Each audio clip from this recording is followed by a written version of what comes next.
పెళ్ళైనా పండగైనా వేడుక ఏదైనా పట్టుచీరల ప్రత్యేక వేదిక వారాహి సిల్క్స్.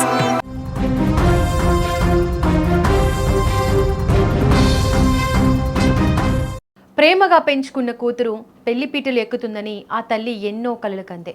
సాఫ్ట్వేర్ ఇంజనీర్గా సమాజంలో గౌరవంగా బతుకుతున్న ఆ యువతి తన కొత్త జీవితం గురించి 1000 కళ్లతో ఎదురుచూసింది. కానీ విధి ఆడిన వింత నాటకంలో ఆ ఇద్దరి ఆశలు అడియాసలయ్యాయి. ఒక చిన్న అనుమానం, కాబోయే భర్త చెప్పిన మాటలు ఆ ఇంట తీరని శోకాన్ని నింపాయి. బాపట్ల జిల్లా మాటూరు మండలం ద్రోణాదుల గ్రామంలో చోటు చేసుకున్న ఈ ఘటన ఇప్పుడు 2 తెలుగు రాష్ట్రాల్లో సంచలనం సృష్టిస్తోంది.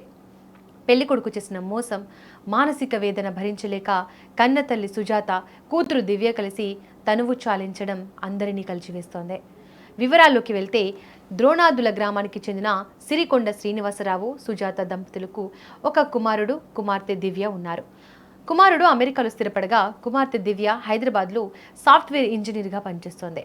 ఆ క్రమంలోనే మాటూరుకు చెందిన మరో సాఫ్ట్వేర్ ఉద్యోగి శేషుబాబుతో దివ్యకు వివాహం నిశ్చయమైంది. గతేడాది డిసెంబర్ 14న ఇరు కుటుంబాల సమక్షంలో అట్టహాసంగా నిశ్చితార్థం కూడా జరిగింది.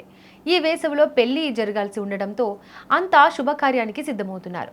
అయితే సరిగ్గా పెళ్లి సమయానికి వరుడు తన అసలు స్వరూపాన్ని బయటపెట్టాడు. ఈ నెల 4వ తేదీన దివ్యను, ఆమె తల్లిదండ్రులను మాట్లాడాలని శేషుబాబు తన ఇంటికి పిలిపించాడు. హైదరాబాద్లో ఉద్యోగం చేసిన సమయంలో దివ్యను రహస్యంగా అనుసరించిన శేషుబాబు ఆమెకు తెలియకుండా కొన్ని ఫోటోలు, వీడియోలు తీశాడు. వాటిని అందరి ముందు చూపిస్తూ దివ్య క్యారెక్టర్ను శంకించాడు.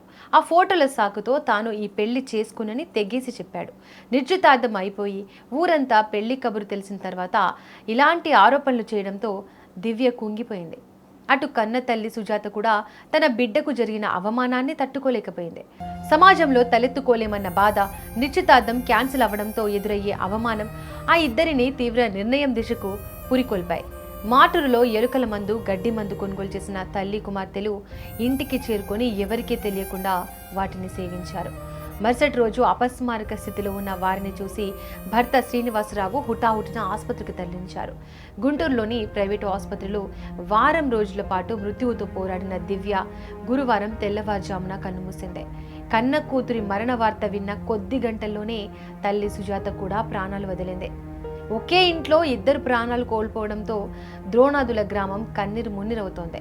మృతురాలి తండ్రి పోలీసులకు ఫిర్యాదు చేయడంతో కేసు నమోదు చేసి దర్యాప్తు చేస్తున్నారు.